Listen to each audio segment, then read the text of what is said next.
Okay, so far we were talking about materials and objects which have some sort of surface and some kind of volume, such as glass or plastic or human skin. But there are also objects which do not have any surface and are only showing the volumetric effects, and this includes things like smoke or clouds. And for these kinds of objects, we can use a dedicated material called corona volume material.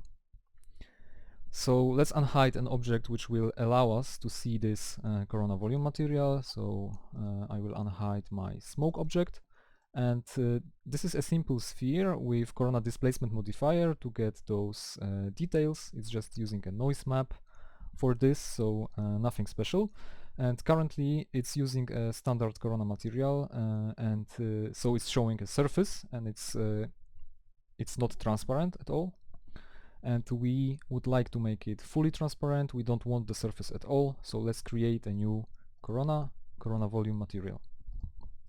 Okay, and once I apply this kind of material to my object, you will see that it's completely invisible, and this is because, like with the standard corona material, by default the distance of absorption is set to 0, and we have to increase it to actually see the effect of absorption in action.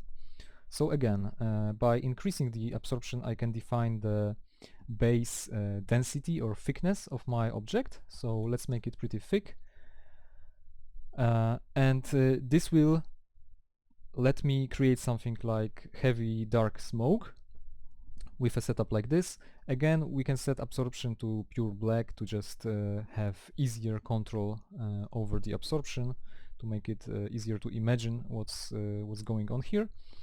And to actually make it brighter and to make it appear more like a cloud than some dark heavy smoke, we can introduce some scattering color. So let's just make it brighter, and when we do it, you will see that the whole object becomes brighter, that light starts scattering inside, and we will get this kind of cloud or some sort of steam. And again, we can further tweak the different parameters, so we can make it more dense or more transparent, like this.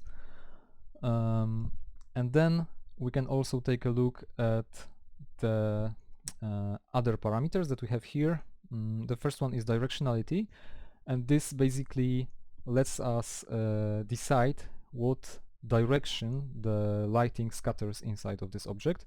So increasing it will make the light scatter along the way it came from, so it will scatter further along the direction of your light. So if we increase it, you will see that basically the shading will become a bit more contrasty.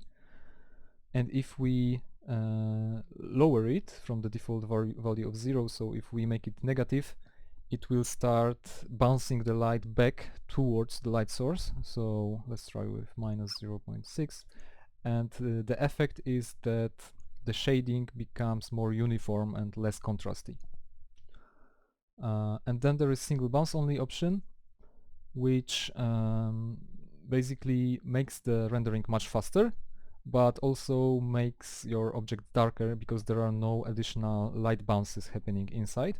So if you need great realism, you should leave this unchecked, but in most cases where you probably prefer to have faster rendering, you should enable this option, and it will greatly improve your rendering performance. There are some differences between the corona material with volumetric scattering mode and between the corona volume material, but we will explore them later. Let's stop the video now and see you in the next part, where we will explore corona volume grids.